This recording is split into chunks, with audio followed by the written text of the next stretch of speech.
Selamat pagi untuk kita semua. Saya Media Santika Berutarigan dari kelas D reguler 2019 dengan mata kuliah Antropologi Lingkungan dengan dosen pengampu Dr. Andus Nurjana MPD dan Dedi Ardiansa SPD MSI. Di sini saya akan mempresentasikan hasil mini riset saya yang berjudul Strategi Komunikasi dalam Menghadapi Bencana Lahar Dingin Gunung Sinabung di Desa Perbaji. Yang pertama, latar belakang. Sebagai makhluk sosial, manusia sangat membutuhkan komunikasi. Komunikasi merupakan kebutuhan utama untuk setiap orang.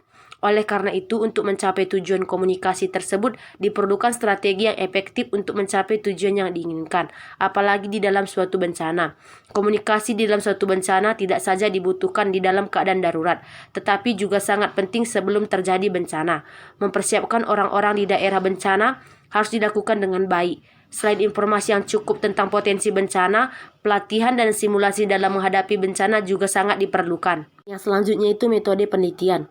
Teknik pengumpulan data yang saya lakukan itu pertama, observasi. Observasi yang dilakukan dalam penelitian ini berupa pengamatan. Pengamatan ini dilakukan terhadap objek yang berkaitan dengan strategi komunikasi dalam menghadapi bencana lahar dingin bagi masyarakat Karo di kawasan Gunung Sinabung. Yang kedua itu wawancara. Wawancara yang dilakukan untuk mengetahui pandangan, kejadian, pendapat, dan perasaan dari narasumber. Yang selanjutnya itu informan. Di sini saya memilih informan yang pertama, Christian Peranginangin yang berumur 50 tahun yang berjabat sebagai kepala desa.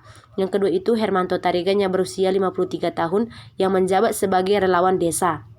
Yang selanjutnya itu profil Desa Perbaji. Secara geografis dan administratif, Desa Perbaji merupakan salah satu dari 17 desa yang ada di Kecamatan Tiganderkat, Kabupaten Karo, Provinsi Sumatera Utara. Desa Perbaji, Kecamatan Tiganderkat, Kabupaten Karo ini berjarak hanya 4,3 km ke arah selatan dari Gunung Sinabung. Yang selanjutnya itu pemilihan dan penyampaian pesan yang mudah diterima oleh masyarakat. Selanjutnya, penyampaian pesan yang mudah dan dapat diterima oleh masyarakat di Desa Perbaji. Hal ini dilakukan agar penyampaian terjadinya tanda-tanda bencana lahar dingin dapat segera diketahui oleh masyarakat. Menurut informan dari Christian Peranginangin menyampaikan, kalau ada tanda-tanda datangnya bencana lahar dingin ini sudah terasa, apalagi kalau musim hujan deras. Kita sudah harus waspada. Saya pasti akan langsung koordinasi dengan semua pemerintahan, desa, dan juga relawan untuk memantau titik-titik bencana lahar dingin.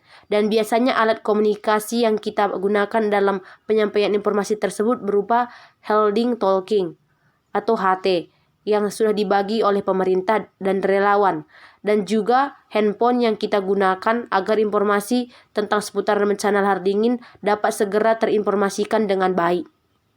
Strategi komunikasi dalam menghadapi bencana lahar dingin. Gambar ini adalah salah satu titik yang paling rawan bencana lahar dingin Gunung Sinabung yang menggambarkan kerusakan jembatan akibat bebatuan dan kayu-kayu besar. Berbicara tentang strategi komunikasi, tentu saja tidak akan pernah lepas dari upaya yang akan dilakukan.